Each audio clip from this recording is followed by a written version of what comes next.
Topic of recalculating career opportunities for clients. We have 3 speakers today.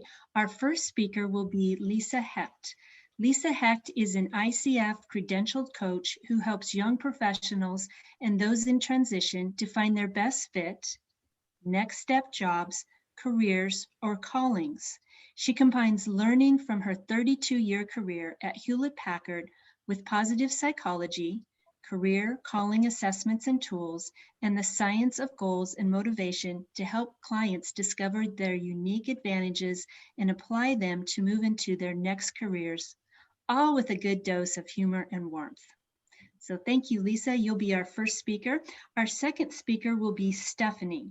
Stephanie is the founder and co-owner of Idaho Next Steps Coaching, helping job seekers define their career goals, build career marketing portfolios, and prepare for interviews to land the jobs they want with confidence. Since the beginning of her career, she has supported veterans, professionals, students, and colleagues to obtain their goals by providing guidance and resources through every step of their journey. Stephanie is a certified professional career coach and resume writer through the Professional Association of Resume Writers and Career Coaches. Jennifer Kumar is our third speaker. She is the managing director of Authentic Journeys, has over a decade of experience coaching US-facing professionals in India who manage teams and projects in virtual environments. Jennifer understands some of the culture missteps that professionals who work between the US, India, and other countries face, as she herself has lived and worked in India for 10 plus years. She takes this experience to help teams and professionals like you to work more successfully across cultures, understand and mitigate cultural differences to build more effective working relationships, building your team, your reputation, and your business. Jennifer is a professional certified coach through ICF. So we are thrilled to have all 3 of these distinguished speakers. Lisa Hecht will be our first speaker, so I'm passing it on to you, Lisa.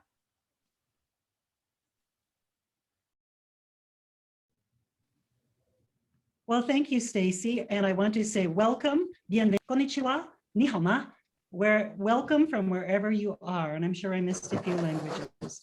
My name is Lisa Hecht, and I live in Idaho in the Western United States. So today we'll be talking about helping our clients find opportunity in work and careers, which might seem odd as we work our way out of one of the worst a global pandemic. They changed so much about how we work and had such a huge impact on work. So why did we choose the word opportunity? Because so much of what we do as coaches with our clients is focused on possibility, and because the mindset with which we approach the world can be a source of resilience, which research shows can actually translate into greater opportunity. So a quick personal example. 3 weeks ago, before this presentation, all of my personal technology failed. My laptop, my printer, my Wi-Fi, my cell phone, and it was just completely disorienting, and I felt like I was on another planet. So the opportunity for me was to get the slightest taste of what it must be like for some of our clients. The displaced workers, people changing jobs or careers. So everything, even challenges, can be opportunities and a source of learning.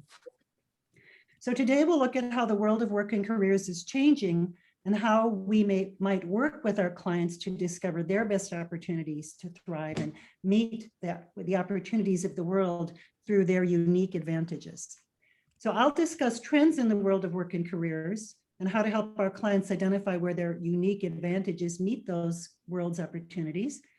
Stephanie will take us through the steps on how to actually get them there, and Jennifer will illustrate how companies and individuals can flourish in the ever more virtual environments in which we find ourselves at work.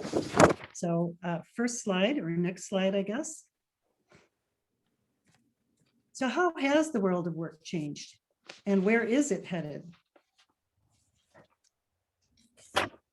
So I took a look at a number of sources, LinkedIn, Harvard Business Review, I looked at the US Department of Labor, a number of sources, and these are just a few of trends in the ways things are changing. So from a business and employer perspective, we're obviously seeing a lot more remote work and also flexible hours. We've also seen and may continue to see a gender wage gap. A record number of women left the workforce as they were attempting to both take care of children who were at home from school and work remotely. And so that's a challenge that may continue. A lot of employers have started to offer mental health benefits, which is much needed at this time, especially. Another trend is that employers are renting sort of temporarily employees to fill skill gaps in the short term. As Stephanie will talk about in more detail, the hiring process has become longer. We're also seeing a lot of workers that have been displaced through automation. And so it's important to understand the impact that may have on specific careers. And lastly, another interesting statistic is that the number of gig workers soared to 43% of the 2021, and this is the US workforce specifically. So next page. So in terms of careers, if I look at the US Department of Labor, and I encourage you to do this for your region, for your clients, and with your clients, the fastest growing careers in the United States have been clean energy, wind turbine and solar technicians, and energy efficiency. Healthcare is huge. Nursing, occupational therapists, physical therapists, physician assistants, home health speech therapists, on and on. If you're into data science or any aspect of STEM, the ability to crunch those numbers as a statistician, any aspect of security or operations research is a huge and growing occupation. Oil and gas operators, though, if you look at the future trends that in terms of businesses, the vows they've made and some of the countries' goals that they've set, for example, for clean transportation and electric vehicles, I expect to see that not grow as much as clean energy. Mental health, again, there's been a lot of suffering during this pandemic, and so that's a huge and growing field. And software within the field of STEM, science, technology, engineering, and math, software and computer science is one of the biggest of those. And not surprisingly, with some of the warming climate, we're seeing an increased demand for forest fire inspectors and prevention specialists. If you're into film and video, editors are needed. And guess what? Coaches are also a growing field. So you're in a good place, coaches. Next. So when I work with clients to help them find their opportunities, I think of of the metaphor of going on a hike. You've set a destination. You need to know a little bit about the territory. And then how are you going to resource yourself to get there? What's in your backpack? And so if you've read Daniel Goleman's book, Focus, he talks about three things. He talks about inner focus, other focus, and outer focus. And so this is a helpful paradigm, I find, when we are working with our clients for their next job opportunity or career. So the first one is to know yourself. So this is the client's goals, strengths, their values, what really drives them, what they care about, their skills, the work environments they like that are important to them to thrive, and their personality. Another is the other focus is focusing on others. And as Stephanie will talk about in more detail, networking is still the most powerful way to get a job. So reach out to your friends, reach out to a coach, reach out to all of your networks, whether they're personal or professional. And then there are a lot of programs. So make sure that you and or your client are aware of all the tools that might be available at the federal level or in your region, and any financial helps. We know there have been a few of those during the pandemic. And obviously information, resource yourself with any apps, or information from, for example, the Department of Labor or Ministry of Labor in your area, and employment databases. And again, Stephanie's really got the lowdown on that one. Lastly, research your opportunities. So really encourage your clients and work with your clients to understand the career growth areas and where are those opportunities in your geographic areas of interest, and in specific careers. And really importantly, understand the social trends and needs, because social trends drive business trends. And it's also where people are willing to spend money and fund things. So those are 3 things to think about in your client search. Next. So since Stephanie and Jennifer will talk more about the latter 2, about the other focus, working with others and networking, and I've already talked a little bit about where the world is going. The one I really want to focus on is helping your client know him or herself. So self-knowledge helps in 3 ways, okay? It helps the client understand what to aim for. What are the best fit opportunities for this particular client? It also helps the client search effectively using those strengths. That's the how. So I had one client who had leadership skills, and she got her team together and they helped her hone her search and provide opportunities for her and do networking. Another one had diligence, so he came to work every day and treated that job search like a job. So the how is important. And thirdly, it helps our clients articulate their value. So for example, if a client knows, if your client knows his or her character strengths, then they are able to better articulate their value. So it's not just I have these skills, it's this is fundamentally who I am. I am an honest person who will speak the truth, or I am a person with social intelligence, or I'm the person that will be a finisher for all these jobs. And that's something you can rely on. And typically you'll be able to back that up with what they call SOAR or STAR stories, which are examples of in the past of how you've actually accomplished something or overcome a challenge successfully. So those are some reasons that the self-knowledge is so important for your client. And one of my favorite tools for that is Jobsology, which is a 4-in-1 assessment tool. So, and I'll just mention that this tool, which costs, I think last I checked, it was $30 on the open market, is often free at many universities. It's called Pathway U, but you can get to it through this link, jobsology.com. But it takes a look at the person's interests. That's called the strong inventory. What kinds of things does the client like to do? Their big 5 personality, their values, what they care about, and their work environment. So not just whether they want to be indoors or outdoors, but the kinds of cultures in which they will thrive. Another really helpful tool is to have them reverse engineer some successes and then look at the elements that were common to all of those successes. So you can do a little reverse engineering, a little mining there. Some other helpful tools are Myers-Briggs, the values and action character strengths, which I use with most, if not all my clients, and the Gallup strengths, which were developed by a lot of the same folks, except that they're more work focused. And again, those VIA strengths or those Gallup strengths can be used in those, the what, the how, and the why of the job search. And lastly, we all have blind spots. There's something called the Johari window. And one of those windows is the window that says we can't see ourselves as others see us. So be sure to get that input from others. So next slide. So one metaphor I use in the job search is the funnel.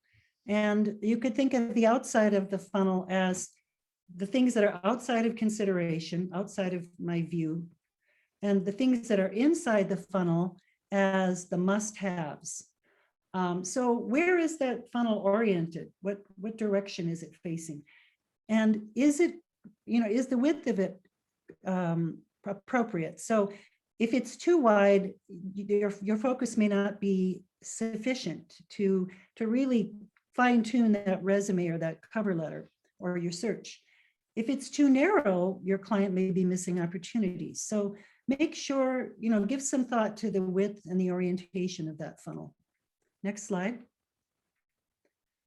So just to sum it up a little bit, this is a little Venn diagram that I love to share with clients. And so when you put together what you love doing, your passion, what you're good at, your skills and your strengths, and you find that place where it meets where the world is going and what the world needs, you frequently will find that that's a place where you can get paid, though it's always good to know that. So help your clients find that place where their unique opportunities and strengths and values and passions can meet where the world is headed. And that's not just one place, that may be many. Next page. So I've got a few resources here that we'll share with you afterwards. These are a few resources that I use to look up where the world is headed, some business trends and work trends, Department of Labor, and the book I mentioned by Daniel Goleman. And next, we're going to have Stephanie tell us the nuts and bolts of how to really take your client that process and get them there. Thank you, Lisa. And I somehow clicked one of your links. One moment. Okay, can everybody see the slides? Okay, good. I want to make sure I didn't mess that up. So hi, my name is Stephanie Renk, and I'm a certified career coach and resume writer. And so today, I just want to share some tactical techniques when it comes to job searching for your clients and getting them through the job search in today's marketplace. So as Lisa discussed, there are a lot of opportunities, but there are even more challenges. So I wanted to highlight a few things that job seekers need to know. Almost every client I talk, well, the majority of clients that I talk to don't even know what an ATS is, the applicant tracking system. And I wanted to share this information to get these details out to job seekers. So first off, these are the portals that clients have to upload their documents to and submit their applications through. And it matches applications and resumes against job postings. That's how recruiters are picking out the top matching applicants. And so there are 400 ATS platforms on the marketplace, which really makes it difficult to standardize one process, one field requirements list, right?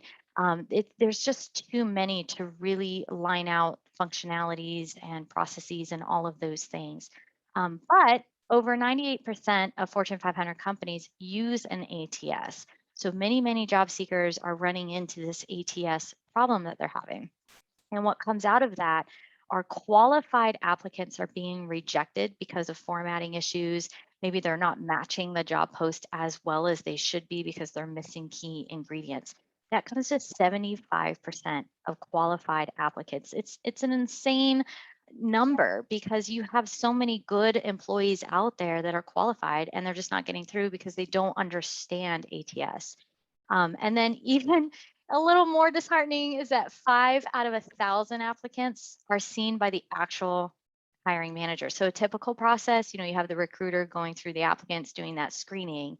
And then from there, they send out those 5, 6, 7 resumes. So that is a huge challenge for most job seekers. And like I said, the majority of my clients don't even know about ATS. So we need to explain that to them, like what the challenge is and what they need to do. And that's what I'm going to talk about today. We've also talked a lot about timelines. And so prior to 2020, it was pretty standard that it took an average of 5 months to land a job across the nation, right? So these are USA numbers. I don't know global numbers, just as an FYI. But then the pandemic hit and everyone knew it was taking longer, but how much longer? I actually looked this up yesterday because of the conversation we had, us panelists. And the average now is about 6 to 7 months. And that's on track with even my clients. We were always helping clients land jobs about 2, maybe 3 months sooner than the 5-month average. So taking off 2 months or so. And now our average right now is 5 months. And so we assume, okay, the national average rate for landing a job is about 6 to 7 months, give or take. And that is a long time to be job searching. 5 months is a long time, but now thinking the majority of the year, it takes a lot. And so today I wanted to share 5 steps to help applicants really figure out how to get through the job search process. And so as Lisa talked about, trying to figure out the exact job that you want, that takes a lot of thought and just going through those assessments, figuring out your interests, your values, what's available, things of that sort. So it's really important to figure out what job role or job family are job applicants and interested in, and I'll explain more. And then preparing an appropriate, what I call a career marketing portfolio, resume, cover letter, LinkedIn profile. Most industries use all 3. Then creating a map, a motivational action plan, then following through by building out your networking opportunities, and then actually taking action. So let's walk through these. So again, building on what Lisa talked about, thinking about the values, thinking about career values, what type of work environment does a client want to work in nowadays?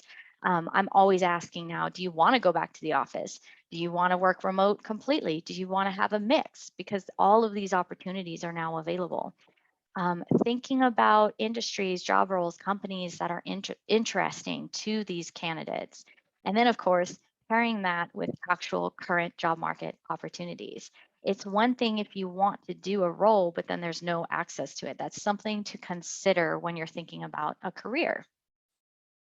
But once you have that, we want to start building a career marketing portfolio, targeting the resume, targeting the cover letter, and targeting a LinkedIn profile.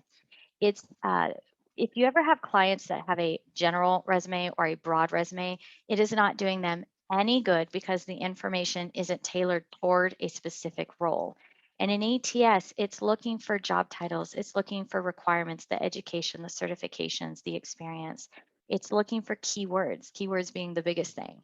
And then, of course, examples of how this experience is relevant to this job role. So if you have a client that says, oh, I just have a general resume, it is not going to do them any good when over 98% of Fortune 500 companies are using ATS, and those resumes need to be targeted toward that job role. We're going to talk a little bit more about cover letters because they're much more relevant today than they were last year. And then LinkedIn, it's the same thing. So even if you have a couple of different industries or job roles, I should say, that are appealing, you should still try to tailor that LinkedIn profile. You only get one, but we have to figure that out because recruiters are also using that platform to look for qualified candidates.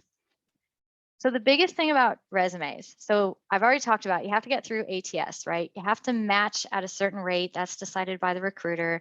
You have to have those keywords. All of those things have to be in there. But then the recruiter only takes an average of 6 seconds to look at a resume. So you want to make sure it's formatted correctly to get through ATS. I always suggest just typing it out. Do not use templated versions online. I don't care if they say they're ATS or not. They aren't. They are not ATS friendly. So just typing it out, using simple formatting, bold, italics, all of that. Keep it super simple, but have these very relevant sections. Have a profile. List out your relevant experience. List your skills, especially tech skills, even if it's just Microsoft Office. Very important to start listing software skills and tech skills that you have. And then, of course, education, certifications, training that are relevant. Don't just list all of the internal trainings that a client may have had. It's more important to list those certifications or at least trainings that are relevant to where this person wants to go. And then, of course, include metrics. Numbers are huge. It immediately shows that recruiter you know what you're doing and you're successful at it. Use examples, even if you don't have those metrics to back it up. If you can say, I produced XYZ, that's super important. And then, of course, those keywords. How we teach our clients is to look at the job posting and then your resume and literally switch things out if you need to. Attention to detail might be detail oriented on the post. Go ahead and switch those out. You do have to balance overdoing it. You don't want to miss job opportunities. We don't want to, stress our clients out with that, but at least give them that opportunity to add a few more points on the back end so they can get to that recruiter. And then from there, it's super easy to read. The headers are there, the experience are there, all of the examples are there, and then you start moving through that interview process.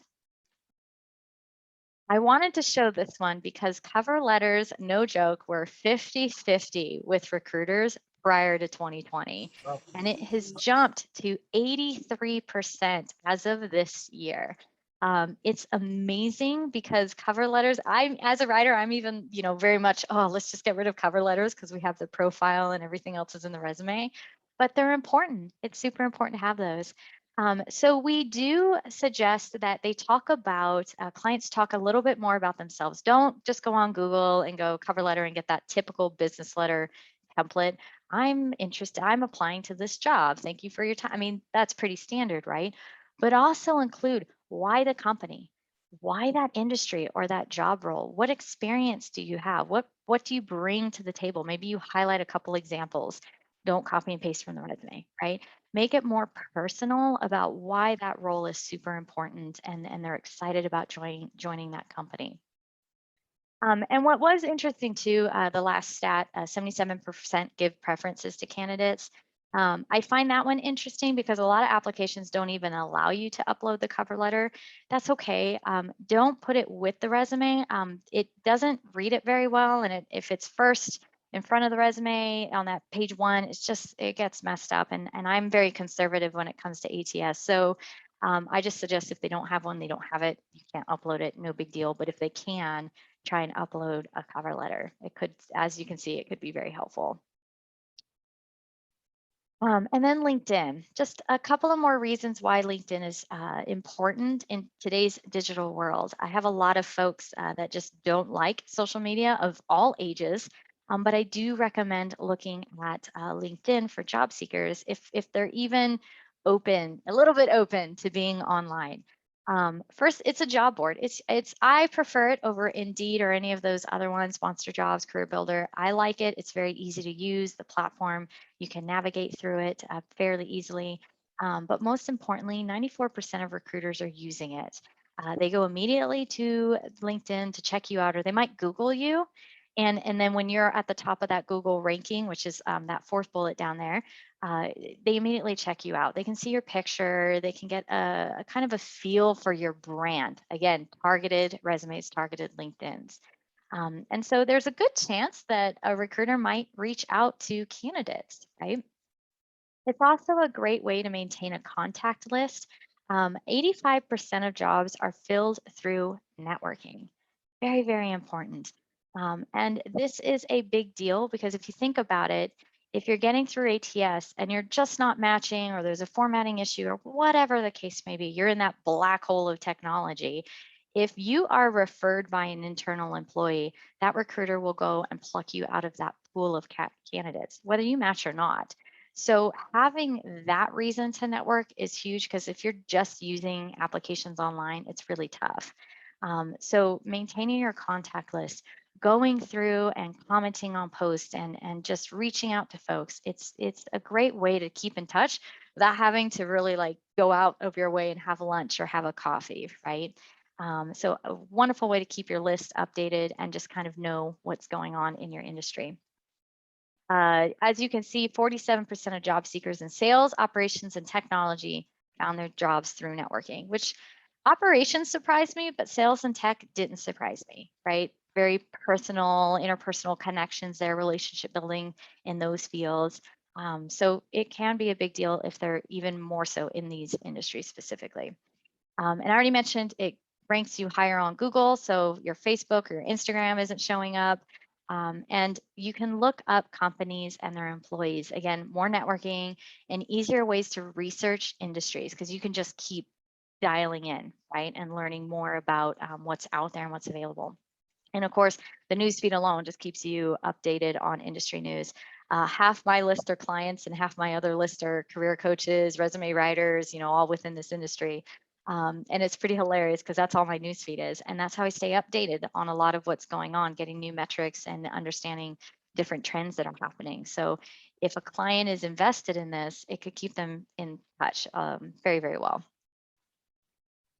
Then we have our motivational action plan. This is pretty big because if it's 5 to 7 months to job search, this is where it's at. We have to hold ourselves accountable. We have to hold our clients accountable.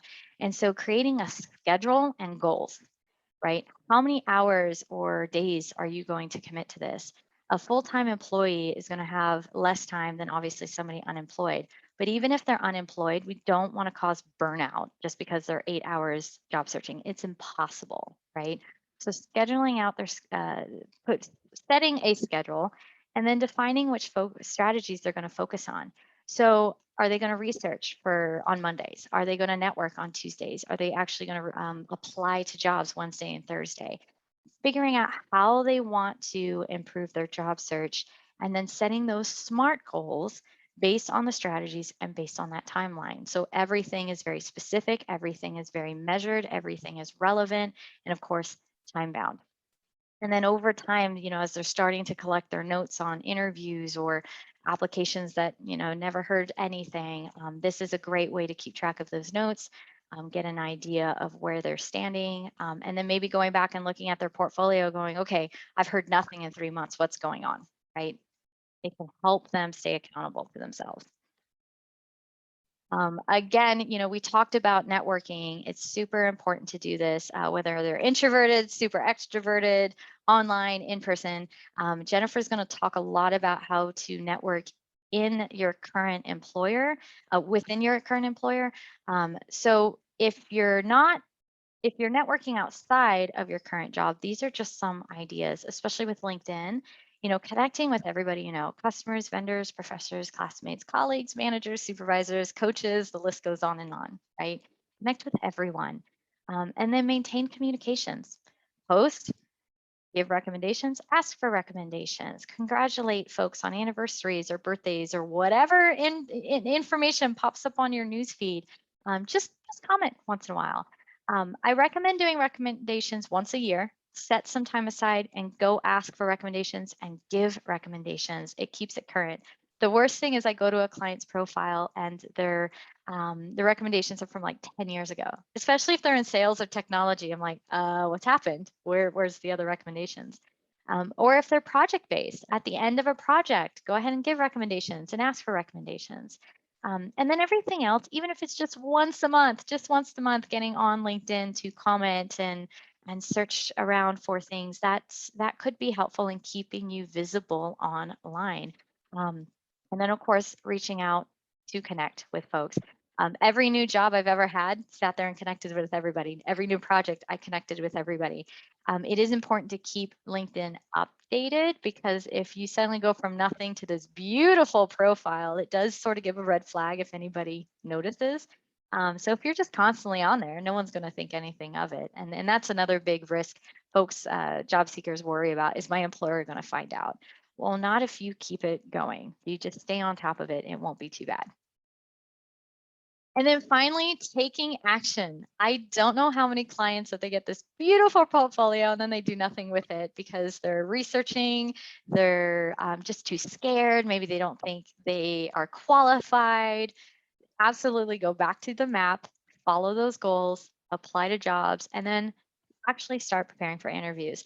Too many clients wait until the last minute. Oh, I have a call next week. No. As soon as your portfolio is done, as soon as your map is completed, as soon as you know what you're going to be doing, start preparing for interviews. And you can follow the STAR method that Lisa had mentioned earlier. You can look up interview questions. LinkedIn has a wonderful interview preparation section. There's questions and you can record yourself and it's free. It's not part of the premium package. There's a lot of things you can do. And then, of course, hopefully, all of this will lead to a job offer. And then that's where it gets fun, because you can start negotiating and getting all of the, Stacey, I'm sorry, I saw you on mute. Is there a question? Yes, we have a few. I was going to wait till the end. Are you at the end? Yes, I am. Okay, I was going to hand good. it off to Jennifer, though. Is it for Q&A or do you want to ask now? Well, do you want me to wait or ask you now? Because they came in with your presentation. Let's wait till the end just because of the recording. Sure. Thank you. You're So welcome.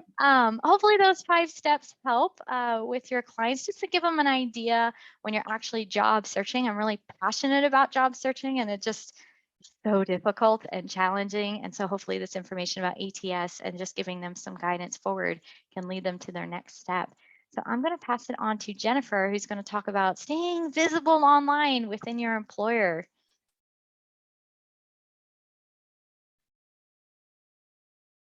I was on mute. I'm sorry about that. That happens nowadays. All right, so welcome everyone. We are so happy that you had time to spend with us today. People from all over the world, across time zones. That's another way that we're recalculating our opportunities in this new world of work. So thank you so much, Lisa and Stephanie, for providing the groundwork for this entire discussion, which I'll be building on. Here we're talking about how to network, initiate, nourish, maintain our relationships once we actually land that job, or if we've had a long time in employment, how to do that now that we might be rethinking how to do that. So I think we can move to the first slide here.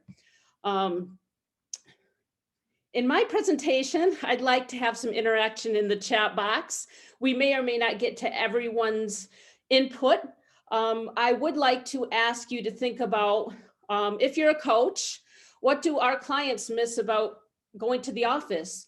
Or if you're not a coach, what do you miss about going to an actual office?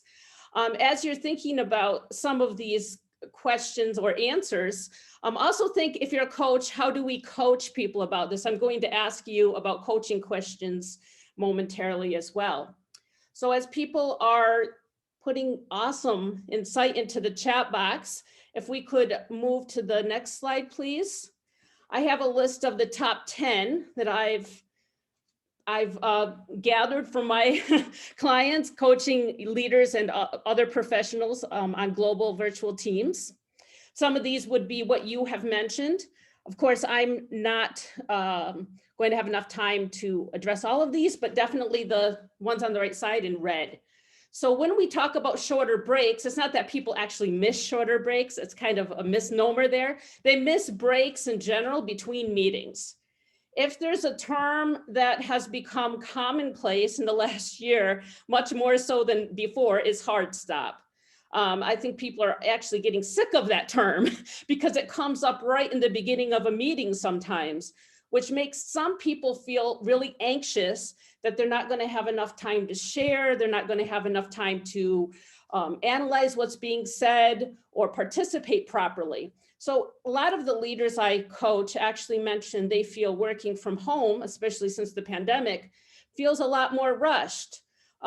Sitting in the same chair in the same room all day. We don't even have a chance to move to another room.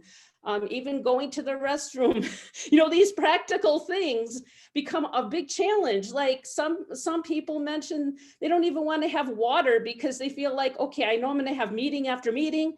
And if I have water, we know what's going to happen after that. I can't move from my chair all day.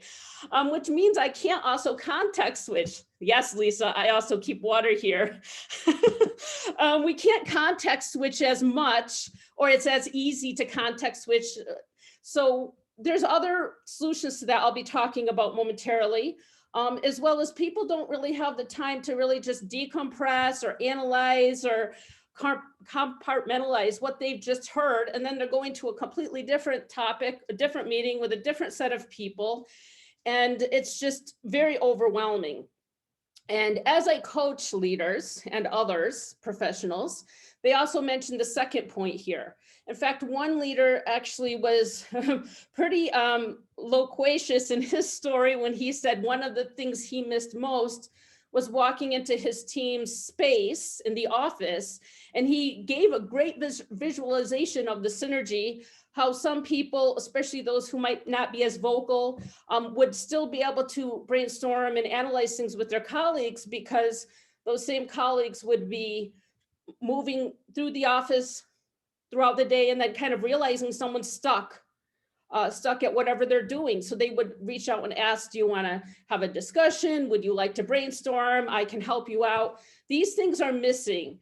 And it's not as easy to understand when people need help. We have to really listen to their nonverbal signals during a meeting, which can be a little bit challenging, especially if we only have audio to rely on. But because we are having all these meetings online, including this one, People do feel that they need to be online all day. They have this, they feel compelled that I must be online. I can't miss anything. And they have a zillion different platforms. Most of the professionals I coach have a minimum of 10 to 15 platforms they're using in a day. So there's Zoom fatigue, there's digital overload. It's a real thing. So as we think about this, and thank you for sharing in the chat box, I hope most of what I mentioned was either on this slide or referred to what you had said. I think we can move to the next slide. Now it's time to think about the coaching questions. What kind of coaching questions can we ask our clients who are trying to build relationships within their team or organization? And as we think about some of these questions, and maybe how that conversation might unfold, we can even look at the next slide to see some of the top questions that I've kind of used. Obviously, this list is not exhaustive, but some of these questions are a good starting point to really building a conversation around how people would like to see themselves in the new world of work as they're recalculating how to build relationships or encourage relationship building in their own environment. And I know as listening to someone talk, it might not be so easy to think of some of these questions. So you can pop them in the chat box anytime from now to the end of the session. So I think we can move to the next slide. Here are some points that come from, say, the culmination or conclusion of the conversations that were initiated by some of those questions. Now, since some leaders and some professionals mention they only have meetings, they don't have time for anything else during the day, they need to fit socialization, networking, casual talk, small talk, whatever you want to call it, into the actual meeting. So it's an intentional process here. They might try to use Zoom. If they're not using Zoom, Zoom seems to be the best one for breakout rooms. So kind of have a breakout room session either in the beginning or the middle of the session, have people go in pairs and just, they don't have to talk about anything business. They could talk about whatever they want or nothing. They just want to be quiet for a minute and take a load off. That's great too. Now, one of the leaders I was coaching, as we were discussing it, said, what if I do it at the in the middle of the meeting? What will happen? Will people lose their focus? He was worried about that, but he tried it out and he was surprised to find out that actually people just got to relax for a minute in the middle of the meeting, kind of download what they were in the middle of discussing, and they had time to kind of process that. So when they came back into the meeting, they were kind of refreshed. So in some cases, it tends to work out really well. And because of that, it's important to set the culture in the meetings itself whenever possible. I think we can move to the next, which is how to actually encourage the socialization within the larger company. Point number one is similar to the previous, but it's different in the sense, I mostly coach leaders and professionals in startup companies. Some of this may not work in larger companies. So let's say they decided we will have a login time between 9 a.m. and 5 p.m. So they'll kind of keep one platform open for people to kind of come in and say hi, or I need help with something, or how's your day going, or someone want to meet for a virtual coffee break or something like that. Like when we go to an actual office, what happens? We don't start work immediately. Who does that, right? They go into the restroom, go to the coffee machine, do a whole bunch of things, talk to people, sit at their desk, take time to turn on the computer. So they're kind of trying to use that same buffer zone, but in a virtual setting.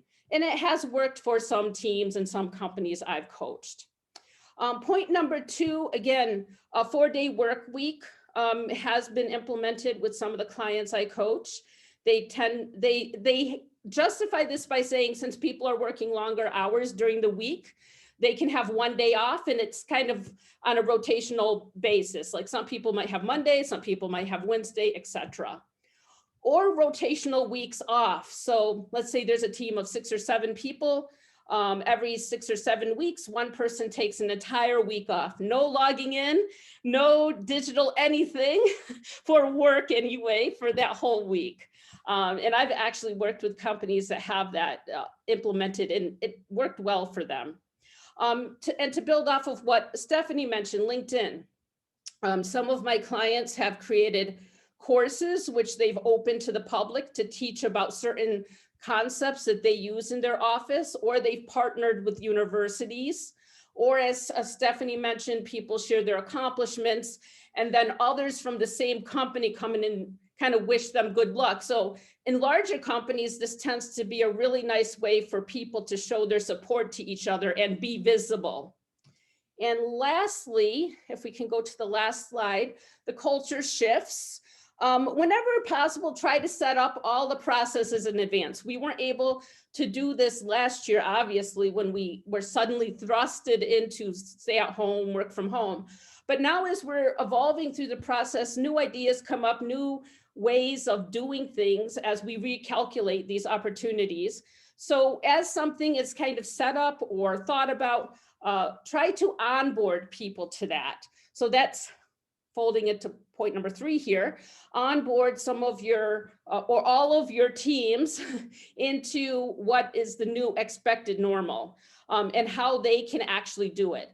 And best practice would say, don't have this as an announcement where people sit there and fall asleep and listen to one person talk for 1 hour. They won't do it, they'll hate it. Try to make that onboarding similar to what you're expecting in an actual culture shift. It takes a creative approach, but we've seen some great results from this. So I hope these ideas have given you some food for thought. And I think this concludes our presentation. And I know there's some questions on the deck, so we can turn that over to Stacy.